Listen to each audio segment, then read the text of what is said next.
Hello students, आज हम chapter number 5 vector integration का नेक्स्ट टॉपिक करेंगे जो है लाइन इंटीग्रल। लाइन इंटीग्रल हमारे पास क्या होता है? जब भी आप इंटीग्रल को किसी कर्व के अलोंग इवेल्युएट करते हो तो वही इंटीग्रल क्या बन जाता है? Line integral. कंडीशन हमारे पास क्या है? That curve should be smooth and continuous and that curve should possess first order derivative and that should be non zero. और कर्व को हम किससे रिप्रेजेंट करेंगे? आर वेक्टर से। और इसके लिए फॉर्मूला हमारा चलेगा लाइन इंटीग्रल इवेल्युएट करने के लिए A to B F dot D R. हमने कहा था ना first order derivative non zero होना चाहिए। अब आर अगर कर्व है तो इसका डेरिवेटिव क्या है? डी आर नॉन जीरो होगा तभी आप इवेल्युएट कर पाओगे। अब इस फॉर्मूले में ए और बी कहाँ से आए हैं? ए हमारे पास क्या है? मान लो कोई कर्व सी है, सी का इनिशियल पॉइंट क्या है? ए है, तो ये लोअर लिमिट बन जाएगी इस इंटीग्रल के लिए। और टर्मिनल पॉइंट क्या है? बी, और ये बी क्या बन जाएगी? अपर लिमिट इस इंटीग्रल के लिए। कुछ क्वेश्चंस करते हैं स्टूडेंट्स इस फॉर्मूले पे बेस्ड। एक क्वेश्चन हमारे पास है स्टूडेंट्स, हमारे पास एक क्वेश्चन है, आपको लाइन इंटीग्रल कैलकुलेट करना है F dot D R. F vector जहाँ पे है एक्स वाई आई प्लस वाई जेड जे प्लस जेड एक्स के, और जो कर्व है हमारी सी वो किस वेक्टर से रिप्रेजेंट हो रही है? आर वेक्टर से। और हमें आर वेक्टर क्या गिवन है? T i plus T square J plus T cube के, और टी कहाँ से कहाँ वेरी कर रहा है? -1 to 1। अब जनरली हमें पता है कि आर वेक्टर जब आप लेके चलते हो, जनरली उसको क्या लेके चलते हैं? एक्स आई plus y j plus z के। लेकिन हमें आर वेक्टर गिवन किसके इक्वल है? T i plus T square J plus T cube के। जब इन दोनों को आप कंपेयर करोगे, है तो दोनों आर वेक्टर ही, कंपेयर करोगे आपके पास क्या आएगा? X is equals to t, y is equals to t square, z is equals to t cube. अब मेन काम हमारा इस लाइन इंटीग्रल में क्या होता है? इस पूरे इंटीग्रल को हमें एक वेरिएबल की फॉर्म में लेके आना होता है। अब जब हमने आर वेक्टर का रिलेशन इसके साथ चेक किया, हमारे पास एक्स की वैल्यू टी की फॉर्म में आ गई है, वाई की भी टी की फॉर्म में आ गई है, और जेड की भी सेम टी की फॉर्म में ही आ गई है वैल्यू। अब हमें value F dot D R की चाहिए। एफ वेक्टर हमें किस फॉर्म में दिया हुआ है? एक्स वाई जेड की फॉर्म में। अब एक्स वाई जेड हमारे पास टी की फॉर्म में प्रेजेंट है। इन रिलेशन की हेल्प से एफ वेक्टर को भी हम टी की फॉर्म में लेके आ सकते हैं।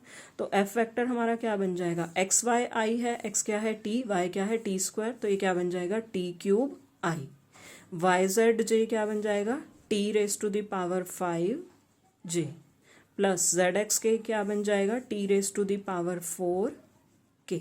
अब हमारे पास आर वेक्टर भी टी की फॉर्म में है और एफ भी टी की फॉर्म में है। अब मुझे ज़रूरत क्या है? डी आर की ज़रूरत है। डी आर मेरा क्या बनेगा? आर क्या है? T i plus T square J plus T cube के, क्या बन जाएगा ये? आई प्लस 2t जे प्लस 3t स्क्वायर के। अब इस सी को मैं क्या लिख सकती हूँ? इस इंटीग्रल को एफ डॉट डी आर की जगह F dot D r by d T into D T लिख सकती हूँ। एक ही बात है। अब ये लिमिट हमें पूरा हमारा किसकी फॉर्म में आ चुका है? अब ये इंटीग्रल टी की फॉर्म में आ जाएगा। टी की फॉर्म में आएगा तो लिमिट्स भी हमारे किसके रिस्पेक्ट में जाएंगी? टी के रिस्पेक्ट में। क्या गिवन है लिमिट्स? -1 to 1। लोअर लिमिट क्या बन जाएगी? -1, upper limit 1। F dot D r by d T कितना बन जाएगा हमारे पास? टी क्यूब आई के कंपोनेंट की डॉट प्रोडक्ट आई वाले के साथ plus 2t6 plus 3t raise to the power 6 d t. Integrate करेंगे हमारे पास क्या आएगा? T raise to the power 4/4 plus 2t raise to the power 7/7 plus 3t raise to the power 7/7। Limit क्या है? -1 to 1। जब आप इसे सिंप्लीफाई करोगे आपके पास क्या निकल के आ जाएगा? 10/7। स्टूडेंट्स नेक्स्ट क्वेश्चन हमारे पास है, एफ वेक्टर हमारे पास गिवन है 3x² plus 6y minus 14yz plus 20xz² के। इवेल्युएट आपको लाइन इंटीग्रल करना है along the curve C F dot D r. और कर्व सी हमें क्या दिया? Curve C is a line joining the point 0 0 0 to 1 1 1। अब हमें कर्व क्या दी हुई है? दो पॉइंट्स को ज्वाइन करने वाली एक लाइन क्या है? हमारी कर्व सी। अब हमें पहले इस कर्व को सिंप्लीफाई फॉर्म में लेके आना पड़ेगा। कर्व क्या है? एक स्ट्रेट लाइन है। स्ट्रेट लाइन की इक्वेशन निकालनी पड़ेगी। हमारे पास क्या होती है इक्वेशन, ये अगर हमारे पास x1 x2 x3 है या y1 y2 y3 है तो हमारे पास क्या बन जाती, इसको लिख सकते हैं हम x1 y1 z1, इसको x2 y2 z2।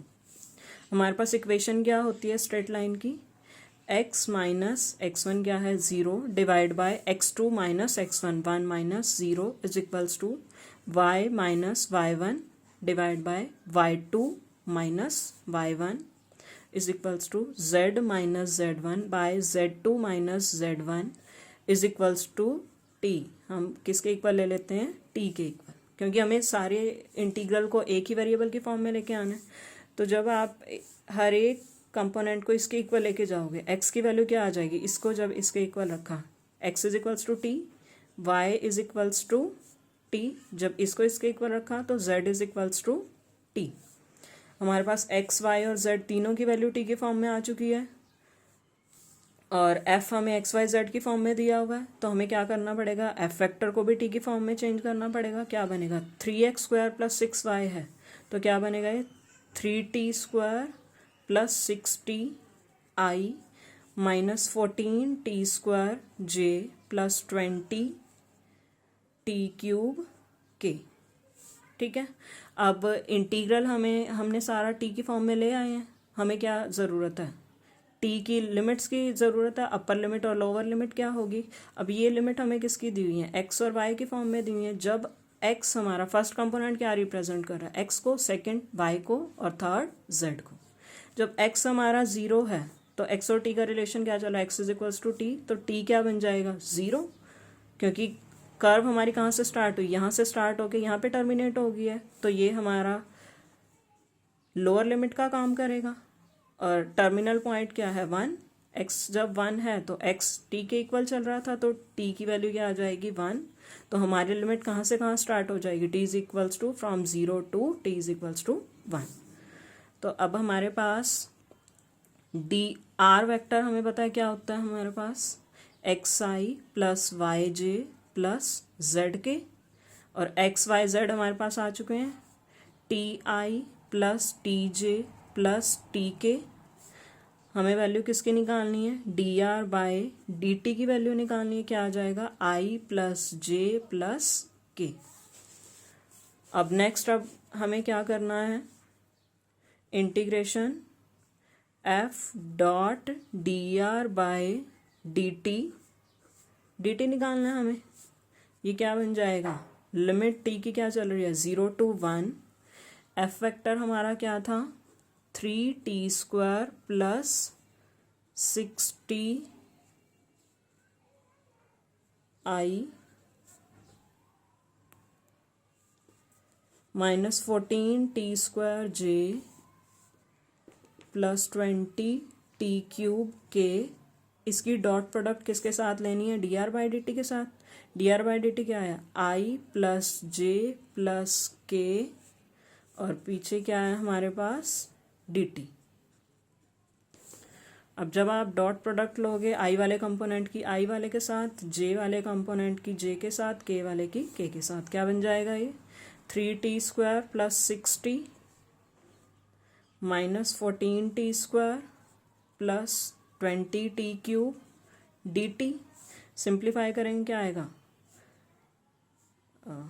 20 t raise to the power 4/4 minus 11 t cube by 3 plus 6t square by 2। Limit हमारी क्या है 0 to 1। ये जब आप सिंप्लीफाई जब आप करोगे तो आपका आंसर क्या आ जाएगा 13/3। स्टूडेंट नेक्स्ट क्वेश्चन हमारे पास है, एफ वेक्टर हमें गिवन है 3xy माइनस वाई स्क्वायर जे।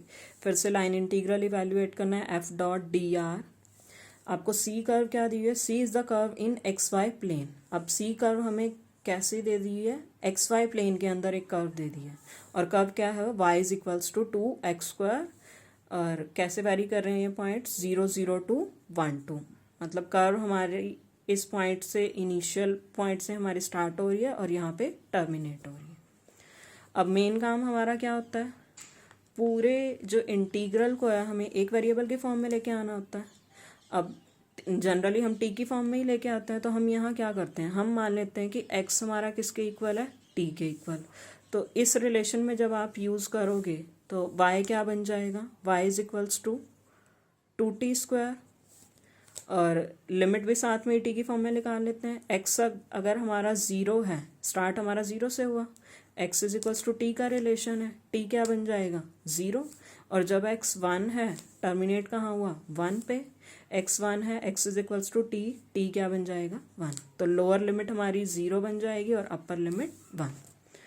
अब हमें कर्व किस प्लेन में दी हुई है, एक्स वाई प्लेन में। इसका मतलब जो हम आर वेक्टर एक्स आई plus y j plus z k लेके चलते थे वो अब हमारा क्या रह जाएगा, एक्स आई प्लस वाई जे, और जेड हमारा ज़ीरो हो जाएगा क्योंकि जेड प्लेन का तो कोई काम ही नहीं है यहाँ पे। और एक्स हमारा अब किसके इक्वल है, टी के इक्वल, वाई किसके इक्वल है, 2t² के equal, T i plus 2t² जे। ये आर वेक्टर बन गया हमारा। निकालना क्या है हमें, d r by d t क्या बन जाएगा, आई प्लस 4t जे, और एफ वेक्टर को भी टी की फॉर्म में ले आते हैं, क्या बन जाएगा, 3xy है तो क्या बनेगा ये 6t³ i minus 4t raise to the power 4 j. F dot D r by d t क्या बनेगा हमारे पास, डॉट प्रोडक्ट ले लेते हैं इन दोनों की, 6t³ minus 16t raise to the power 5। Integration क्या बनेगा अब हमारा, हम करते थे ना, F dot D r by d t और इधर डी टी। टी की लिमिट सब क्या आ चुकी हैं, t from 0 to 1। F dot D R क्या है, 6t³ minus 16t raise to the power 5 d t. क्या बन जाएगा ये, 6t raise to the power 4 bye 4 minus 16t raise to the power 6 by 6, limit क्या है 0 to 1। जब simplify करोगे आपके पास क्या आ जाएगा ये, -7/6। स्टूडेंट, लाइन इंटीग्रल में ही हमारे पास एक और टॉपिक है, सर्कुलेशन का टॉपिक है। सर्कुलेशन, लाइन इंटीग्रल ही सर्कुलेशन में कब कन्वर्ट हो जाता है, लाइन इंटीग्रल में हमारी कर्व, हमें इन्होंने बोला कोई भी स्ट्रेट लाइन हो सकती है, कोई भी सिंपल टाइप की कर्व हो सकती है, लेकिन सर्कुलेशन में हमारे पास कंडीशन क्या आ गई है, वो कर्व कैसी होनी चाहिए, simple closed curve. Simple closed curve हमारे पास कौन सी होती है, अगर कोई कर्व अपने आप को इंटरसेक्ट ना करे और इनिशियल और टर्मिनल पॉइंट जिसका सेम हो, तो वो कर्व कैसी हो जाती है, सिंपल क्लोज्ड कर्व। जैसे अगर आप इस कर्व की बात करो, ये कैसी है, ये सिंपल क्लोज कर्व है, नहीं है। क्यों नहीं है, क्योंकि इसका इनिशियल पॉइंट और टर्मिनल पॉइंट क्या है, अलग अलग है, इसलिए ये सिंपल क्लोज कर्व नहीं है। और ये कर्व, ये भी सिंपल क्लोज कर्व नहीं है। क्यों नहीं है, क्योंकि ये कर्व अपने आप को ही इंटरसेक्ट करके क्रॉस करके निकल गई है। अगर आप इसकी बात करो, हम यहाँ से स्टार्ट हुए, यहाँ गए और यहीं पे टर्मिनेट हो गए, तो ये कर्व हमारे पास कैसी है, सिंपल क्लोज्ड कर्व है। अगर आप ऐसे स्टार्ट करो, यहाँ से स्टार्ट हुए, फिर यहाँ गए, यहाँ गए, यहाँ गए, यहाँ आ गए, यहाँ हमारा इनिशियल पॉइंट भी यही था, और क्रॉस करने के बाद एक पार्ट ट्रैवल करने के बाद टर्मिनल पॉइंट भी क्या आ गया, यही आ गया। इसने अपने आप को इंटरसेक्ट तो नहीं किया ना, इंटरसेक्ट करके बाहर तो नहीं गई, और इनिशियल और टर्मिनल पॉइंट भी सेम है, तो ये कर्व भी कैसी है, सिंपल क्लोज्ड कर्व। जब भी लाइन इंटीग्रल में हमारे पास कर्व कैसी आ जाएगी, सिंपल क्लोज्ड कर्व आ जाएगी, तो उसी लाइन इंटीग्रल को हम क्या नाम दे देते हैं, सर्कुलेशन का। इससे रिलेटेड हमारे पास एक एग्जाम्पल है जिसमें एफ वेक्टर हमारे पास क्या है, वाई आई plus Z J plus x के, और सी हमें एक सर्कल दिया हुआ है, x² plus y² is equals to 1 and z is equals to 0। अब ये कर्व कैसी है, सर्कल कैसा होता है, सिंपल क्लोज कर्व होता है। इसका मतलब जो ये लाइन इंटीग्रल है ये क्या बन जाएगा, सर्कुलेशन बन जाएगा। फॉर्मूला यहाँ पे भी सेम ही रहता है, बस नोटेशन का थोड़ा फर्क है। लाइन इंटीग्रल में आप सीधा इस तरह से लिखते थे, सर्कुलेशन में इस तरह से एक सिंबल आ जाता है, C F dot D r. अब मेन काम वहाँ पे भी हम क्या करते थे, पूरे इंटीग्रेशन को, पूरे इंटीग्रल को एक वेरिएबल की फॉर्म में लाते थे, यहाँ पे भी यही काम करना है। अब इजी हमारे लिए इसमें क्या होता है, जब भी सर्कल की फॉर्म में हमें इक्वेशन दी हो, हम क्या कर देते हैं, एक्स को पुट कर देते हैं आर कॉस थीटा और वाई को क्या पुट कर देते हैं, आर साइन थीटा। अब जनरल फॉर्म हमारे पास क्या होती है सर्कल की, x square plus Y square is equals to r square. It means यहाँ पे आर क्या चल रहा है, 1 चल रहा है, तो एक्स हमारा क्या बन जाएगा, कॉस थीटा, और वाई क्या बन जाएगा, साइन थीटा। ठीक है, अब पूरी इक्वेशन को हम किस फॉर्म में लेके आ रहे हैं, थीटा की फॉर्म में लेके आ रहे हैं। अब हमें पता है हमारा ये एक्स वाई प्लेन में एक सर्कल बना हुआ है, यहाँ से स्टार्ट हुआ सर्कल, यहाँ पे आके ख़त्म हो गया, और इस लाइन पे थीटा हमारा क्या चलता है, इनिशियल पॉइंट हमारा यही है कर्व का, थीटा 0 से स्टार्ट होता है। यहाँ पे जैसे ही इसने पूरा ये कवर किया, ये पूरा एंगल हमारा यहाँ पे आके टर्मिनेट हो गया, तो यहाँ पे फिर से थीटा क्या बन रहा है, जब ये कवर करके आया, थीटा हमारा क्या है, 2 पाई। तो हमारी थीटा की लोअर लिमिट क्या चलेगी, 0, एंड अपर लिमिट क्या चलेगी, 2 पाई। अब हमारा फिर से आर वेक्टर क्या होता है, एक्स आई plus y j plus z के। अब z हमारा ऑलरेडी 0 है, तो हम एक्स वाई में ही लेके चलेंगे सारा, तो ये क्या बन जाएगा, x हमारा क्या है, कॉस थीटा, y क्या है, साइन थीटा, पुट कर देते हैं, cos theta i plus sine theta j. D r, अब यहाँ d r by d t नहीं जाएगा, क्योंकि x और y को हमने किस फॉर्म में पुट किया है, थीटा की फॉर्म में, तो ये क्या बनेगा, d r by d theta. Cos theta का derivative minus sine theta i plus sine theta का डेरिवेटिव कॉस थीटा जे। अब हमें क्या करना है, एफ वेक्टर को भी, इस एफ वेक्टर को भी थीटा की फॉर्म में ही लेके आना है। अब स्टूडेंट देखो, यहाँ पे एफ वेक्टर हमारे पास एक्स वाई जेड की फॉर्म में क्या दिया था, एक्स आई प्लस वाई जे, नहीं, हमें दिया हुआ था वाई आई plus Z J plus x के। तो ये एफ वेक्टर हमारा किस में कन्वर्ट हो जाएगा, वाई क्या बना है हमारा, साइन थीटा आई, जेड क्या है 0, प्लस एक्स क्या है, कॉस थीटा के। अब हमें क्या करना है, F dot D r by d theta, और इधर d theta. D r by d theta हमारा क्या आया था, minus sine theta i plus cos theta j. इन दोनों की जब डॉट प्रोडक्ट लेंगे, आई वाले कंपोनेंट की आई वाले के साथ करेंगे, माइनस साइन स्क्वायर थीटा, जे का कंपोनेंट यहाँ नहीं है, यहाँ है, 0 आ जाएगा, के का कंपोनेंट यहाँ है, यहाँ नहीं है, तो वो 0 आ जाएगा।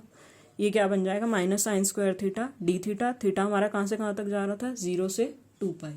जब आप इसे सिंप्लीफाई करोगे, आपके पास क्या बन जाएगा, साइन स्क्वायर थीटा को क्या लिख सकते हैं, 1 minus cos 2 theta by 2, 0 to 2 pi, 1 minus cos 2 theta by 2 d theta, minus 1/2 बाहर, 1 का इंटीग्रेशन थीटा, और कॉस थीटा का minus sine 2 theta by 2, limit put करेंगे 0 to 2 पाई। ये क्या बन जाएगा हमारे पास, माइनस 1/2, 2 पाई माइनस साइन 4 पाई बन जाएगा। साइन एन पाई क्या होता है, 0, 0 पुट करेंगे, ये 0, ये भी 0, बचेगा क्या हमारे पास, सिर्फ ये बन जाएगा माइनस पाई। तो ये आपका आ जाएगा आंसर। स्टूडेंट्स, हमारे पास एक और नेक्स्ट क्वेश्चन हमारे पास क्या है, एफ वेक्टर हमें गिवन है X square plus Y square I minus 2xyj, और सी कर्व हमें क्या दी हुई है, एक रेक्टेंगल दिया हुआ है, रेक्टेंगल की फॉर्म में हमारी कर्व है, किस प्लेन में है वो, एक्स वाई प्लेन में, और किस किस लाइन से बाउंड हो रहा है हमारी curve, y is equals to 0, x is equals to 0, x is equals to a, y is equals to b। पहले इस कर्व को हम रफली थोड़ा ड्रॉ करके देख लेते हैं। y इज इक्वल्स टू 0 का क्या मीनिंग है, y0 कहाँ होता है, x एक्सिस पे होता है। इट मीन्स ये लाइन किसको रिप्रेजेंट कर रही है, y इज इक्वल्स टू 0 को, और x इज इक्वल्स टू 0 कहाँ होता है, y एक्सिस पे। ये लाइन किसको रिप्रेजेंट कर रही है, x इज इक्वल्स टू 0 को। एक लाइन हमें दी है x इज इक्वल्स टू ए, हम मान लेते हैं ए पॉइंट हमारा कहाँ पे है, यहाँ पे है। तो ये लाइन हमारी किसको रिप्रेजेंट कर रही है, x is equals to a को। और y is equals to b, y axis पे होगी लाइन, ये हम मान लेते हैं हमारी लाइन है y is equals to B. और इनको हम पॉइंट्स को नाम दे देते हैं O, A, B, D. O point के हमारे कोऑर्डिनेट क्या बन जाएंगे, एक्स भी ज़ीरो है यहाँ, वाई भी ज़ीरो है। और ए पॉइंट के कोऑर्डिनेट, यहाँ पे एक्स क्या चल रहा है, फिक्स है यहाँ पे एक्स का कोऑर्डिनेट ए, और वाई क्या चल रहा है यहाँ पे, वाई ज़ीरो होता है। और बी पॉइंट के कोऑर्डिनेट क्या आ जाएंगे, अब यहाँ पे एक्स ए के इक्वल चल रहा है और यहाँ से वाई किसके इक्वल है, बी के इक्वल, तो कोऑर्डिनेट बन जाएंगे ए बी। और डी पॉइंट के कोऑर्डिनेट, अब यहाँ पे एक्स क्या चल रहा है, ज़ीरो चल रहा है इस एक्सिस पे, तो एक्स का कोऑर्डिनेट ज़ीरो, और वाई यहाँ पे क्या चल रहा है इस जगह पे, Y is equals to B. अब जब भी इस फॉर्म में आपके पास कर्व दे दी जाए तो आपको क्या करना है, लाइन टू लाइन आपको चलना होता है, ठीक है। जनरली हम कैसे चलते हैं, एंटी क्लॉकवाइज चलते हैं, आप क्लॉकवाइज भी चल सकते हो, बस मेन आपको जो ध्यान रखना है वो क्या करना है, डायरेक्शन का ध्यान रखना। अगर आप यहाँ से यहाँ जा रहे हो तो आपको यहाँ से आगे जाना पड़ेगा, यहाँ से ऐसे और यहाँ से ऐसे, ऐसे नहीं कर सकते आप कि यहाँ से यहाँ गए फिर यहाँ से यहाँ आ रहे हो। डायरेक्शन, एक डायरेक्शन में अगर आप चले तो उसी डायरेक्शन में आगे चलते जाना पड़ेगा। मान लो आप ऐसे जा रहे हो, ओ ए के अलॉन्ग जाओगे, फिर ए बी के अलॉन्ग, फिर बी डी के अलॉन्ग, और फिर डी ओ के अलॉन्ग। अब हमारी जो कर्व है सी वो किस प्लेन में दी हुई है हमें, एक्स वाई प्लेन में। तो इसका मतलब जो कर्व को आप आर वेक्टर से डिनोट करते हो ना, तो आर वेक्टर हमारा आप क्या बन जाएगा, एक्स आई प्लस वाई जे, ठीक है। और डी आर वेक्टर हमारा क्या बन जाएगा, डी एक्स आई प्लस डी वाई जे, क्योंकि अभी हमारे पास अलग अलग चार लाइन है, हर लाइन के अकॉर्डिंग हम यहाँ पे सीधा डी आर को नहीं चेंज कर सकते, लाइन टू लाइन ये चेंज होता रहेगा। अब नेक्स्ट स्टेप हमारा क्या रहेगा, हमें क्या करना है, एफ डॉट डी आर निकालना है ना, C F dot D R क्या बन जाएगा हमारा, integration X square plus Y square D X minus 2xy D Y. अब एक बार देखने में लगेगा कि मैंने ये कहा था कि पूरे इंटीग्रल को एक ही वेरिएबल में चेंज करते हैं, यहाँ तो दो दो वेरिएबल आ गए, कैसे करेंगे। अब जैसे ही हम लाइन टू लाइन चलेंगे हमारे पास क्या होगा, एक एक वेरिएबल अपने आप खत्म होता जाएगा और हर एक लाइन के अकॉर्डिंग सिर्फ एक वेरिएबल में ही आपका इंटीग्रेशन आ जाएगा। जैसे अब हमारी पूरी कर्व चार लाइन्स में डिवाइड हुई हुई है, तो इस पूरे इंटीग्रल को आप कैसे लिख सकते हो, पहले ओ ए के along X square plus Y square D X minus 2xy D Y. Similarly यही चीज़ आपकी चलेगी ए बी के अलॉन्ग, सिमिलरली बी डी के अलॉन्ग, और फिर डी ओ के अलॉन्ग। स्टूडेंट्स देखो, सबसे पहले हम किस लाइन के अलॉन्ग चले थे, ओ ए के अलॉन्ग। अब ओ ए के अलॉन्ग अगर आप एक चीज़ देखो, ओ पॉइंट पे एक्स वाई क्या चल रहा है, ज़ीरो, और ए पॉइंट पे भी वाई क्या है, ज़ीरो। ओ ए के अलॉन्ग आपका वाई ज़ीरो चल रहा है, तो यहाँ से डी वाई करोगे तो वो क्या बन जाएगा, ज़ीरो बन जाएगा। और वैरी कौन कर रहा है, ओ पॉइंट पे एक्स ज़ीरो था और ए पॉइंट पे एक्स क्या था, ए था। इसका मतलब एक्स वेरी कर रहा है, तो पूरा आपका जो फंक्शन है किस वेरिएबल की फॉर्म में आ जाएगा, एक्स की फॉर्म में। तो लिमिट आपकी क्या बन जाएगी, एक्स की लोअर लिमिट क्या है, ज़ीरो, और एक्स के कॉरस्पॉन्डिंग अपर लिमिट ए।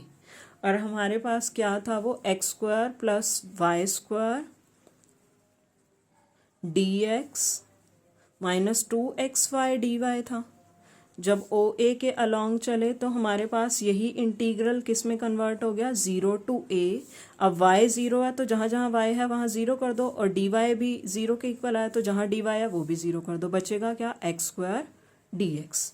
नेक्स्ट लाइन अब हम किस डायरेक्शन में जाएंगे, ए बी की डायरेक्शन में। ए बी की डायरेक्शन में जब हम जाएंगे, ए बी की डायरेक्शन में एक चीज़ देखो कि एक्स जब ए पॉइंट पे थे तो एक्स ए था, बी पॉइंट पे पहुंचे तो भी एक्स ए है। इसका मतलब एक्स फिक्स है ए बी लाइन पे अगर हम बात करें, अगर एक्स फिक्स है तो डी एक्स क्या बन जाएगा, ज़ीरो। और वेरी कौन कर रहा है यहाँ पे, ए पॉइंट पे वाई ज़ीरो था और ए बी पॉइंट पे वाई क्या बन गया, बी बन गया। इसका मतलब वेरी कौन कर रहा है, वाई कर रहा है, ज़ीरो टू बी। अब इसी इंटीग्रल को जब आप ए बी के अलॉन्ग लोगे, ए बी के अलॉन्ग आपका वेरी कौन कर गया, वाई वेरी कर गया, ज़ीरो टू बी। और अब इसमें क्या करेंगे, जहाँ जहाँ x है वहाँ a पुट कर दो और जहाँ dx आए उसको 0, ये पूरी टर्म खत्म हो जाएगी यहाँ पे। और यहाँ पे क्या बन जाएगा, x को a पुट किया तो -2a, y को क्या पुट करना है हमें, y को कुछ नहीं पुट करना क्योंकि पूरा इंटीग्रल हमारा y की फॉर्म में आ रहा है, -2ay dy आ जाएगा, पूरा इंटीग्रल आ गया y की फॉर्म में। ठीक है, अब नेक्स्ट हमारी लाइन क्या है, BD लाइन के अलोंग अगर हम देखें, B पे x क्या है a, y और D पे x क्या है 0, इसका मतलब x तो वेरी कर रहा है। और y देखें अगर हम, B पे क्या है, b है y, और d पे क्या है, d पे भी b है, इसका मतलब y फिक्स है हमारा BD लाइन के अलोंग। y अगर b है तो dy क्या बन जाएगा 0, और x कहाँ से कहाँ वेरी कर रहा है, a2, बस ध्यान ये रखना है कहाँ से स्टार्ट होके कहाँ ख़त्म कर रहे हैं, यहाँ से स्टार्ट हुए तो x की लोअर लिमिट a, ख़त्म कहाँ किया हमने d पे, तो x की अपर लिमिट क्या आ जाएगी 0। तो BD के अलोंग हमारे पास ये क्या बन जाएगा, x फ्रॉम a टू 0, इसको 0 to a नहीं कर देना किसी ने, a टू 0 ही चलेगा, और जहाँ जहाँ y है वहाँ b पुट कर दो और dy है तो 0, तो ये टर्म तो ख़त्म हो जाएगी हमारे पास। इधर क्या बन जाएगा, x में आ जाएगा सारा x² प्लस y कितना चल रहा है BD के अलोंग b² dx। ठीक है, अब लास्ट हमारे पास क्या रह गया, DO के अलोंग अब हमें चलना है। DO लाइन पे देखो हमारा x क्या है 0, y क्या है 0, इसका मतलब x फिक्स है, वेरी कौन कर रहा है, y b से स्टार्ट हुआ 0 पे ख़त्म हुआ, x हमारा फिक्स है 0, तो dx क्या बन जाएगा DO के अलोंग 0, और y की लिमिट क्या चलेगी b to y is equals to 0, यहाँ से स्टार्ट हुए यहाँ पे ख़त्म, तो लोअर लिमिट b और अपर लिमिट 0। फिर से सारी वैल्यूज इसमें पुट कर दो, जहाँ x है वहाँ 0 कर दो, dx है 0 कर दो, सिर्फ y की फॉर्म में सारा आ जाएगा। क्या बनेगा ये, x को जब 0 पुट किया ये भी 0 बन जाएगा, हमारे पास कुछ भी नहीं बचेगा, ये 0 आ जाएगा। अब स्टूडेंट्स आप सेपरेट इंटीग्रल को सॉल्व कर सकते हो, वहाँ से आपके लिए आंसर निकालना इजी हो जाएगा। सिंप्लीफाई करके आपका आंसर आ जाएगा -2ab²। स्टूडेंट्स देखिए हमारे पास लाइन इंटीग्रल के टॉपिक पे एक लास्ट क्वेश्चन कर लेते हैं। हमारे पास क्या गिवन है, f वेक्टर है y² माइनस x²j, और c कर्व अब हमें किस फॉर्म में दे दिया, ट्राइंगल की फॉर्म में दे दिया। उस ट्राइंगल के ही हमें 3 वर्टिसेस दे दिए। अब 3 वर्टिसेस हमें दिए हुए, हम ट्राइंगल ड्रॉ कर सकते हैं। यहाँ पे ट्राइंगल जब ड्रॉ करेंगे, एक वर्टेक्स हमें क्या दिया हुआ 1 0 x1 y0, क्या चलेगा यहाँ पे 1 0 इधर आ जाएगा, और नेक्स्ट हमें दिया हुआ है x0 y1, यहाँ पे आ जाएगा 0 1, x -1 y0 कहाँ आ जाएगा, यहाँ आ जाएगा -1 0। इनको जब आप ज्वाइन करोगे आपके पास आ जाएगी ये ट्राइंगल। इसको हमने नाम दे दिया A, इसको B और इसको D। अब हमें पता है हमारे लिए क्वेश्चन इजी कब होगा, जब हमें तीनों लाइन की इक्वेशन पता होगी। पिछले क्वेश्चन में जब आपने रेक्टेंगल किया था वहाँ पे तो सीधे सीधे इक्वेशन दे दी थी, x is equals to a है 0 है, y इज इक्वल्स टू 0 है या b है। अब यहाँ पे आपको इस लाइन की इक्वेशन तो हमें पता ही है, AD हमारे पास क्या है x एक्सिस है, इसका मतलब इसकी इक्वेशन क्या है y इज इक्वल्स टू 0। हमें इक्वेशन किसकी निकालनी पड़ेगी, AB और BD की। अब अगर AB लाइन की इक्वेशन हमें निकालने के लिए बोला जाए, निकाल सकते हैं। 2 पॉइंट्स हमें गिवन है, उन 2 पॉइंट्स को ज्वाइन करने वाली लाइन की इक्वेशन निकाल सकते हैं। क्या बनेगी, पॉइंट हमारे पास क्या है 1 0 और 0 1, क्या बनेगी y माइनस y1 हमारे पास क्या है 0 is equals to x2 minus x1, x2 क्या है 1 और x1 क्या है y2 minus y1, 1 minus 0 bye 0 minus 1, ये हमारा किसका काम करता है, स्लोप का काम करता है, इनटू x माइनस x1 क्या है 1। ठीक है, सिंप्लीफाई करोगे आपके पास इक्वेशन आ जाएगी y is equals to 1 minus x। अब ए बी लाइन की इक्वेशन आ गई। सिमिलरली बी और डी पॉइंट्स आपके पास हैं, बी डी 2 पॉइंट्स को ज्वाइन करने वाली लाइन की इक्वेशन बना सकते हो। बी डी लाइन की इक्वेशन आप बना दोगे यहाँ से y is equals to x plus 1। अब हमें क्या करना है, लाइन टू लाइन जैसे हम रेक्टेंगल में चले थे वैसे ही ट्राइंगल में भी हमें चलना है। अब हमारे पास क्या क्या प्रेजेंट है, पूरी ट्राइंगल हमारी किस प्लेन में है, एक्स वाई प्लेन में ही है, जेड का कोई कोऑर्डिनेट नहीं है, तो आर वेक्टर क्या लेके चलेंगे, एक्स आई प्लस वाई जे, जेड का कोई काम नहीं है यहाँ पे। डी आर हमारा क्या बन जाएगा, डी एक्स आई प्लस डी वाई जे, और एफ वेक्टर हमारे पास क्या चल रहा है, Y square I minus X square J. तो हमारे पास C F dot D R क्या बन जाएगा, integration C F dot D R क्या है, तो Y square D X minus X square D Y. अब जैसे पिछले क्वेश्चन में हम लाइन टू लाइन चले थे, यहाँ पे भी लाइन टू लाइन चलेंगे। यही इंटीग्रेशन आपका ए डी के अलॉन्ग प्लस यही इंटीग्रेशन, डायरेक्शन अब हम ध्यान रखेंगे ए बी और बी डी ए के अलॉन्ग, फिर ए बी के अलॉन्ग प्लस बी डी के अलॉन्ग। अब डी ए के अलॉन्ग, डी ए लाइन की इक्वेशन हमारे पास क्या थी, y is equals to zero. जब y ज़ीरो है तो डी वाई भी क्या बन जाएगा इसमें, ज़ीरो। और देखो स्टूडेंट्स, डी ए लाइन में हमारा y is equals to zero fix है, वेरी कौन कर रहा है यहाँ पे, x वेरी कर रहा है, यहाँ से स्टार्ट होके यहाँ ख़त्म किया हमने, तो x की लिमिट हमारी क्या चलेगी, यहाँ पे x क्या है -1 और यहाँ पे क्या है 1, तो x हमारा कहाँ से कहाँ तक चलेगा, -1 to 1। डी ए के along x is equals to -1 to 1, और ये y हमारा ज़ीरो है तो ये ख़त्म हो जाएगा डी ए के अलॉन्ग, और हमारे पास डी वाई भी क्या चल रहा है, ज़ीरो चल रहा है, तो ये भी यहाँ से ख़त्म हो गया, तो बचा क्या यहाँ पे सिर्फ ज़ीरो। डी ए का अलॉन्ग इंटीग्रल क्या आ गया, ज़ीरो आ गया। नेक्स्ट लाइन हमारी क्या है, ए बी है। अब ए बी में हमारे पास देखो लाइन की इक्वेशन क्या, y is equals to 1 minus X, तो y अगर 1 माइनस एक्स के इक्वल है तो डी वाई क्या बनेगा हमारे पास, माइनस डी एक्स बन जाएगा, ठीक है। D Y minus D X बन गया। अब यहाँ पे हमारे ऊपर डिपेंड करता है कि हम पूरे को x की फॉर्म में चेंज करना चाह रहे हैं या पूरे को y की फॉर्म में लेके आ रहे हैं।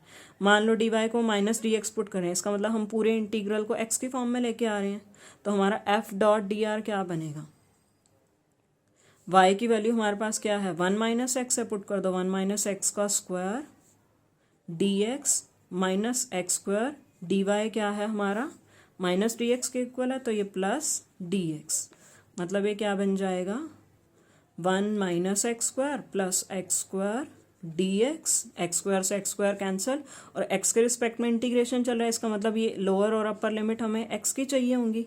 ए बी लाइन के अलॉन्ग देखो, ए से स्टार्ट हुए बी पे ख़त्म हुए, ए पॉइंट पे एक्स क्या चल रहा है 1 और बी पे एक्स क्या है 0, इसका मतलब लोअर लिमिट क्या आ जाएगी एक्स की 1 और एक्स की कॉरस्पॉन्डिंग अपर लिमिट 0, तो ये बनेगा 1 to 0 क्या आ जाएगा ये x, 1 to 0 0 -1, मतलब इसकी वैल्यू आ जाएगी -1, ठीक है।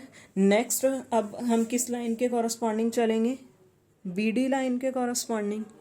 बी डी लाइन के कॉरस्पॉन्डिंग, बी डी लाइन की इक्वेशन क्या आई थी हमारे पास, y is equals to X plus 1, y is equals to X plus 1। अगर y x प्लस 1 के इक्वल है तो डी वाई क्या बनेगा हमारे पास, डी एक्स बन जाएगा, मतलब हम पूरे इंटीग्रल को x की फॉर्म में लेके आ रहे हैं, तो हमारा ये इंटीग्रल क्या बन जाएगा, ये था ना हमारे पास Y square D X minus X square D Y, Y जहाँ पे है वहाँ पे क्या पुट कर देंगे एक्स प्लस वन का whole square D X minus D Y क्या है डी एक्स है minus X square D X. तो हमारे पास ये सिंप्लीफाई जब किया हमने, ये हमारे पास बन जाएगा x square plus 1 plus 2x minus X square D x, x square से एक्स स्क्वायर कैंसिल। अब पूरा इंटीग्रल एक्स की फॉर्म में है, हमें लिमिट भी एक्स की फॉर्म में चाहिए होंगी। अब लाइन देखते हैं हमारी कौन सी लाइन थी, बी डी लाइन थी। बी लाइन पे बी पॉइंट पे एक्स क्या चल रहा है 0 और डी पे एक्स क्या है -1, तो मतलब लोअर लिमिट क्या आ जाएगी 0 और अपर लिमिट -1। तो हमारे पास ये किस में चेंज हो जाएगा, is equals to 0 to -1 1 plus 2x dx। Simplify करोगे क्या बनेगा x plus X square, limit put करोगे 0 to -1, इसको और इसको ऐड कर देना, आपका आंसर आ जाएगा। स्टूडेंट्स, आज के लिए हमारा ये टॉपिक यहीं पे हम ख़त्म करते हैं लाइन इंटीग्रल का। नेक्स्ट वीडियो जो आपकी अपलोड होगी वो नेक्स्ट टॉपिक सरफेस इंटीग्रल पे अपलोड होगी। आपको इस टॉपिक के रिगार्डिंग अगर कोई भी डाउट है तो आप मुझे व्हाट्सएप कर सकते हो या कॉल कर सकते हो। Thank you so much.